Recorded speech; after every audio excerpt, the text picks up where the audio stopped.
है 21वीं सदी की सबसे कीमती चीज। इतनी कीमती कि पैसा, सोना, तेल, ये सब इसके आगे कुछ भी नहीं। और इस चीज को हासिल करने के लिए सारी दुनिया की सुपर पावर कंट्रीज इस वक्त एक रेस में लगे हुए हैं। लेकिन इस रेस का एंड बहुत ही भयानक होने वाला है। बज़ाहिर मामूली सा पत्थर नजर आने वाली ये चीज शायद एक ऐसी जंग का सबब बनने वाली है जो पूरी दुनिया को अपनी लपेट में ले लेगी। ऐसी जंग जिसके बारे में एक्सपर्ट्स और एस्ट्रोलॉजिस्ट्स वार्न करते आ रहे हैं। वर्ल्ड वॉर 3 इस विश्व युद्ध की सबसे बड़ी वजह शायद यही चीज होगी। आखिर क्या है ये चीज जिसको हासिल करने के लिए सारी दुनिया के मुल्क एक दूसरे से लड़ पड़ेंगे? क्या आप जानते हैं कि वो क्या चीज है जिससे हमारे सारे टेक्नोलॉजी गैजेट्स जैसे कि मोबाइल फोन, कंप्यूटर, टीवी, जंगी हथियार और बिजली से चलने वाली गाड़ियों की बैटरीज चलती हैं? वो है जमीन में पाए जाने वाली एक बहुत ही नायाब धात जिसे कहते हैं लिथियम। लिथियम को इस वक्त पूरी दुनिया में व्हाइट गोल्ड कहा जा रहा है और इसकी वजह यह है कि फ्यूचर एआई यानी आर्टिफिशियल इंटेलिजेंस और इलेक्ट्रिक व्हीकल्स यानी बिजली से चलने वाली गाड़ियों और ट्रांसपोर्ट का है। और इन दोनों चीजों में यूज होने वाला सबसे बड़ा रॉ मटेरियल लिथियम ही है।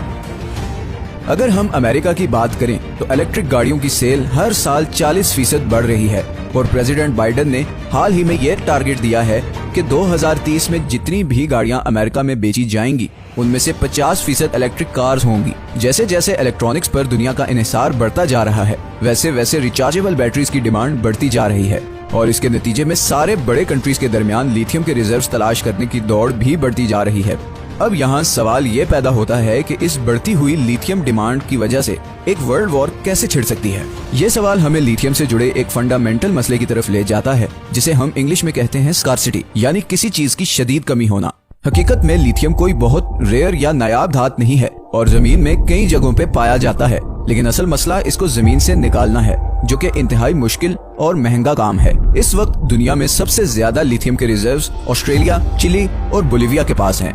चौथे नंबर पर चाइना आता है। चाइना दुनिया का 80% लिथियम प्रोड्यूस करता है और इलेक्ट्रिक कार्स की बढ़ती हुई डिमांड को पूरा करने के लिए बहुत एक्टिवली दूसरे कंट्रीज में लिथियम रिजर्व बनाने में मगन है, जिसमें अफ्रीका के बहुत से कंट्रीज भी शामिल हैं। इसी तरह चाइना की नजर अफगानिस्तान के लिथियम रिजर्व्स पर भी है और उनको हासिल करने के लिए वो अफगान तालिबान के साथ ऑलरेडी डायलॉग स्टार्ट कर चुका है। 2030 तक चाइना तकरीबन 100 और लिथियम आयन प्लांट्स लगा चुका होगा, जिसका मतलब ये है कि दुनिया की 85% लिथियम बैटरीज चाइना बना रहा होगा और इस हिसाब से तो चाइना वाकई में 2030 तक दुनिया की सुपर इकोनॉमी बन चुका होगा।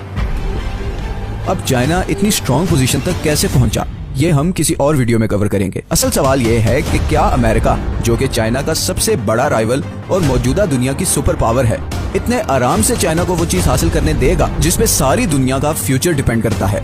इस सवाल के जवाब के लिए हमें जाना पड़ेगा 2001 में। आप में से अक्सर लोगों का ख्याल होगा कि अमेरिका का अफगानिस्तान पे हमले का मकसद शायद तालिबान को खत्म करना था। कुछ लोगों का ये भी ख्याल है कि असल वजह ओपियम हासिल करना था। लेकिन 2010 में अमेरिकन स्टेट डिपार्टमेंट की पब्लिश होने वाली रिपोर्ट कुछ और ही कहती है। इस रिपोर्ट में ये इंकशाफ हुआ है कि अफगानिस्तान में $1 ट्रिलियन के लिथियम रिजर्व्स हैं, जो कि शायद चिली और ऑस्ट्रेलिया के बाद दुनिया में तीसरे सबसे बड़े लिथियम रिजर्व्स हैं। और अमेरिका के अफगानिस्तान में घुसने की असल वजह थी यही लिथियम रिजर्व्स, क्योंकि इस वक्त अमेरिका के पास रिफाइंड लिथियम के सिर्फ 8% रिजर्व्स हैं और इलेक्ट्रिक कार्स की डिमांड को पूरा करने के लिए अमेरिका को लगभग 5 लाख मेट्रिक टन लिथियम की जरूरत है। और दूसरी तरफ ही अमेरिका के अफगानिस्तान से जाने के बाद चाइना ऑलरेडी अफगानिस्तान पे नजरें गाड़ी बैठा है। इसीलिए चाइना अफगान तालिबान से बातचीत कर रहा है और अफगानिस्तान के लिए बड़े बड़े पैकेजेस अनाउंस कर रहा है, क्योंकि उसकी नजर उस व्हाइट गोल्ड पे है जो फ्यूचर में दुनिया की तकदीर बदलने वाला है और उसे एक सुपर पावर बनाने वाला है। इसीलिए बहुत से एक्सपर्ट्स के मुताबिक अफगानिस्तान से अमेरिका का निकल जाना शायद ऐसा ही है जैसे अमेरिका ने खुद अपने हाथ से फ्यूचर की सुपर पावर सीट चाइना को दे दी हो। लिथियम की डिमांड इतनी ज्यादा बढ़ गई है कि इसकी प्राइस में पिछले 1 साल में 500% इजाफा हुआ है।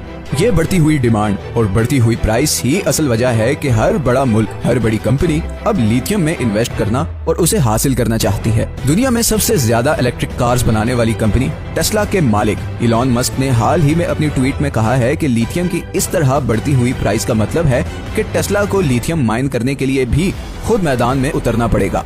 इस सारी सूरत हाल को देखते हुए ऐसा लगता है कि अमेरिका खुद को इस वक्त शायद उसी पोजीशन पर ले आया है जिस पोजीशन में 1941 में जापान था और उसने पर्ल हार्बर पर हमला किया था।